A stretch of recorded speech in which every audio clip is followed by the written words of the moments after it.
আমার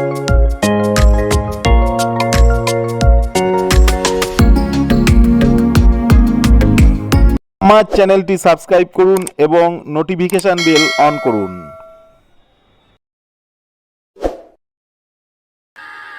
hello friends, এটি একটি 852D চায়না হটগান। এটির যে ভেতরে কম্প্রেসার আছে সেই কম্প্রেসারটি চলছে না। এখানে কম্প্রেসার বলতে একটি মোটর আছে, যে মোটরটি ঠিকভাবে রেগুলেট হচ্ছে না। এয়ার প্রেসার খুব কমে গেছে। আমি এই এয়ার প্রেসার কেন কমে গেছে আমি সেটা চেক করে দেখছি।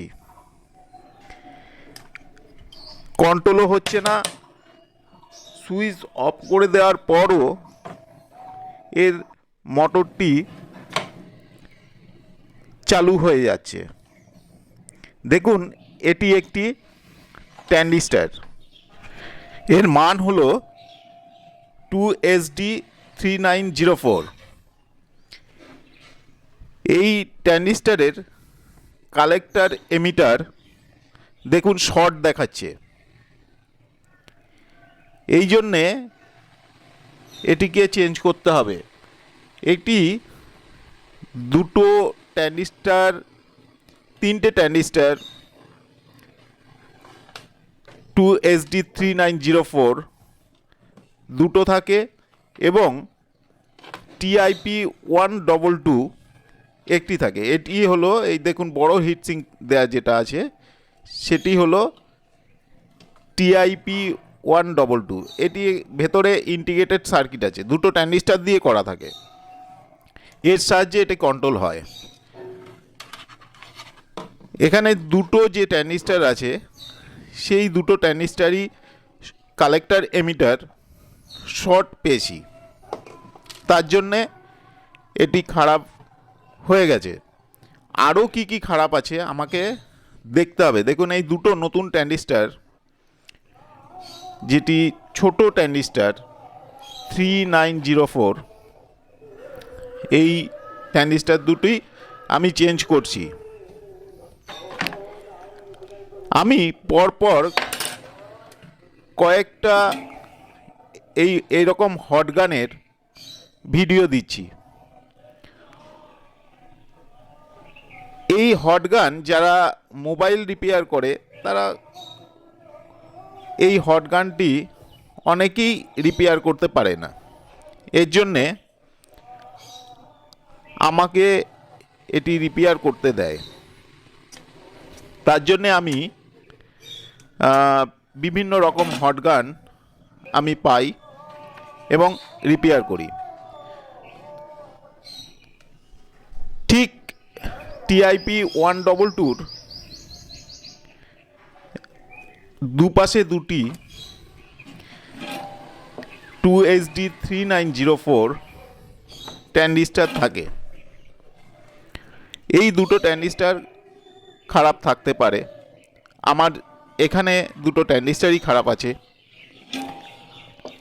আর এখানে দেখবেন একটি জেনার ডায়োড আছে, সেই জেনার ডায়োডও খারাপ থাকতে পারে, বা বিভিন্ন রেজিস্ট্যান্স খারাপ থাকতে পারে। কিন্তু আমি চেকিং করে দেখেছি যে এখানে এই দুটো ট্রানজিস্টর খারাপ।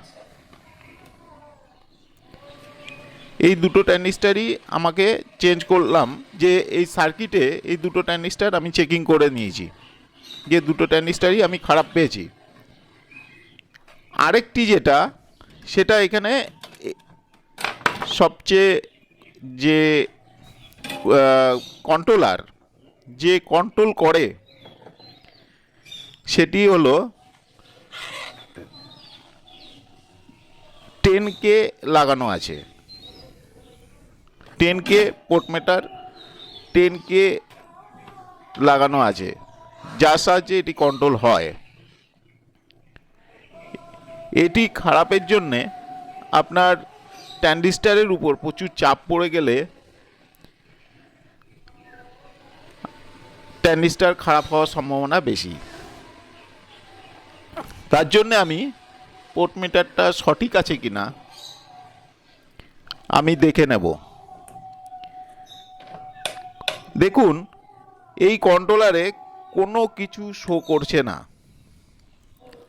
এটি কিন্তু 10K।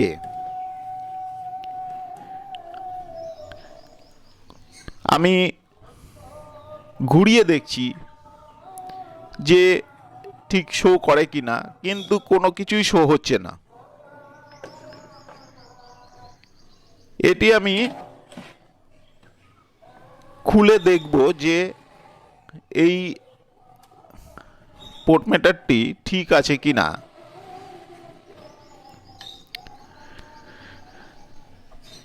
এটা খুব আস্তে আস্তেই খুলতে হবে, তার কারণ খুব শক্তভাবে লাগানো থাকে, এর ফয়েল লাইনগুলো উঠে যেতে পারে। এর জন্য খুব আস্তে আস্তে, সবচেয়ে ভালো হয় ডিসোল্ডারিং পাম্পার দিয়ে খোলা, কিন্তু আমি যেহেতু আস্তে আস্তে খুলছি এর জন্য ডিসোল্ডারিং পাম্পার নিলাম না। আমি এটা চেকিং করব মিটার দিয়ে যে এই পোর্ট মিটার ঠিক আছে কিনা। এটি সাধারণত আউজা টাইপ বলা হয় এই টিসিগুলোকে। এটি দোকানে আউজা টাইপ টিসি বললেই, 10K বললেই এটি পেয়ে যাবেন।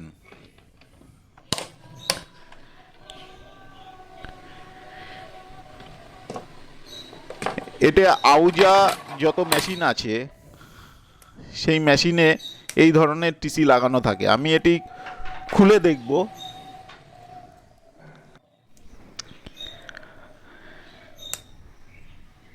এর ভেতরে যে কার্বনটি আছে সেই কার্বন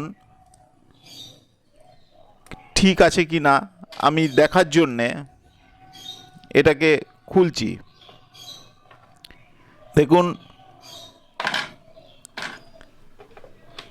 এইভাবে আপনারা যদি দেখুন, যদি আপনারা মাপতে না পারেন, মানে বুঝতে না পারেন যে কত লাগানো আছে, তখন আপনারা কার্বনে দেখুন, কার্বন কিছুতেই 3টে পিনের কানেক্ট পাওয়া যাচ্ছে না। এইভাবে কার্বনটাকে মেপে আপনারা কত ভ্যালুর লাগানো ছিল আপনারা বুঝে নিতে পারবেন। এটি পুরোপুরি খারাপ আছে। আমি এখানে নতুন একটি টিসি লাগাবো।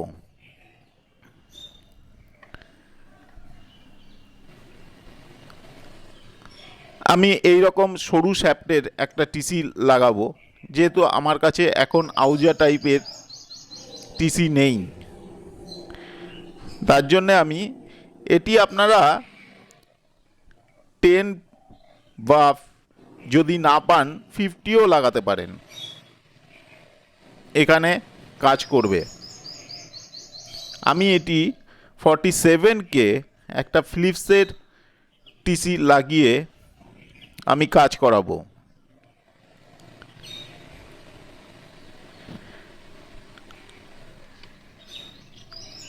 আপনারা যদি আমার এই ভিডিওটি দেখে যদি আপনারা রিপেয়ার করতে না পারেন, অবশ্যই আমাকে কমেন্ট বক্সে কমেন্ট করুন, আমি উত্তর দেওয়ার চেষ্টা করব।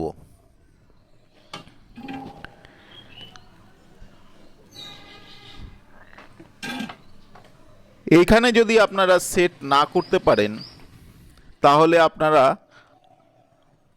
এখানে যে ধরনের টিসি লাগানো ছিল আউজা টাইপ, সেই ধরনের টিসি আপনারা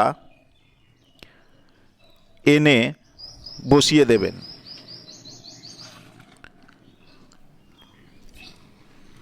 এখানে 3টে পিনই আপনার ঠিকভাবে কানেকশান করতে হবে, নাহলে কিন্তু ঠিকভাবে কন্ট্রোল করবে না।